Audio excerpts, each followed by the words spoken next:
کہ قرآن پاک میں گھٹا دیں گے، قرآن پاک کی آیتوں کو نکال دیں گے۔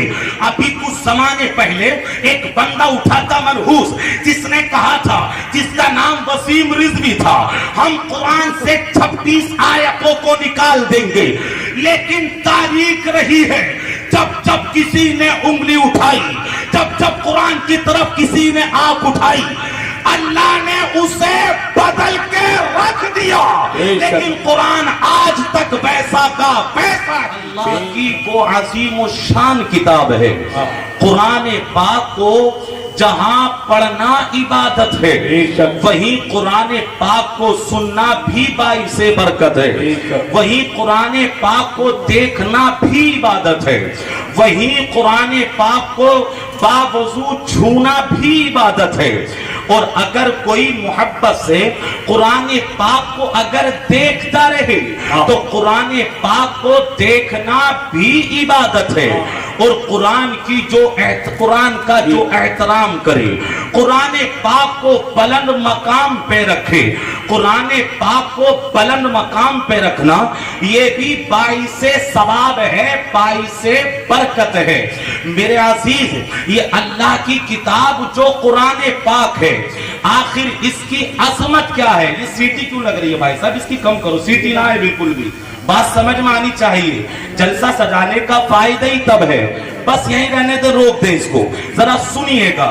قرآن پاک جو ہے، اللہ نے کلام مقدس میں ارشاد فرمایا کہ قرآن پاک میں شک کی کوئی گنجائش نہیں ہے۔ قرآن پاک سے پہلے بھی کتابیں دنیا میں نازل ہوئی ہیں، بڑی کتابیں 3 کتابیں دنیا میں آئی۔ غور کرنا کام کی بات میں کرنا جانتا ہوں۔ قرآن پاک اللہ کی عظیم و شان کتاب ہے۔ قرآن پاک کا مرتبہ اور اس کی بلندی آسمانی کتابوں سے بھی افضل ہے۔ دنیا کی کوئی کتاب کیا مقابلہ کرے گی؟ قرآن کا مقام تو آسمانی کتابوں سے بھی افضل ہے۔ اللہ اکبر۔ قرآن پاک سے پہلے 3 کتابیں دنیا میں آئی، بڑی کتابیں، انجیل کتاب اللہ، زبور کتاب اللہ، توریت کتاب اللہ۔ اللہ نے ارشاد فرمایا، موسیٰ تمہیں توریت چاہیے کوہ طور پہ آؤ، عیسیٰ تمہیں انجیل چاہیے اپنے معبد خانے میں آؤ، اے داؤد تمہیں زبور چاہیے اپنے عبادت خانے میں آؤ۔ اے سمودیہ کے غیور مسلمانوں، میرے جملوں کو غور سے سنیے گا۔ قرآن پاک سے پہلے یہ کتابیں دنیا میں آئی، لیکن ایک بار میں اللہ نے دنیا میں کتابیں بھیج دی۔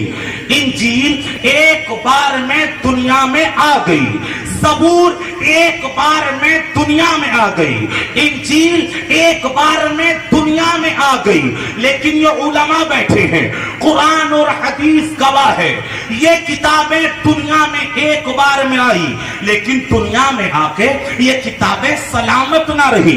لوگوں نے گھٹا بڑھا دیا، اللہ کے احکام کو بدل دیا، اللہ کی باتوں کو بدل دیا۔ حالانکہ یہ کتابیں دنیا میں ایک ہی بار میں دنیا میں آئی تھی، آ کر کے سلامت نہ رہی، آ کر کے بکھر گئی۔ اللہ نے تینوں کتابوں کو آسمان پہ اٹھا لیا۔ لیکن میں قربان جاؤں قرآن پاک کی عظمت پر، قرآن پاک کی شان پر۔ قرآن پاک دنیا میں ایک بار میں نہیں آیا، بلکہ ضرورت کے مطابق دنیا میں نازل ہوتا رہا۔ کبھی کوئی سورت، کبھی کوئی آیت، کبھی مکے میں قرآن آتا ہے، کبھی مدینے میں قرآن آتا ہے، کبھی جبریل مکے کی وادیوں میں ہے، کبھی مدینے کی وادیوں میں ہے۔ توجہ چاہوں گا، پہلی کتابیں کتاب کی شکل میں دنیا میں آئی، آ کر کے بکھر گئی، سلامت نہ رہی۔ قرآن پاک بکھر کے آیا، 23 سال تک نازل ہوتا رہا، لیکن اللہ نے قرآن پاک کو ایسا جمع کیا، ایسا جمع کیا۔ اب قیامت تو آئے گی، لیکن قرآن کا ایک حرف نہ کوئی گھٹا سکتا ہے نہ بڑھا سکتا۔ نعرہ تکبیر، نعرہ رسالت، عظمت قرآن، شان قرآن،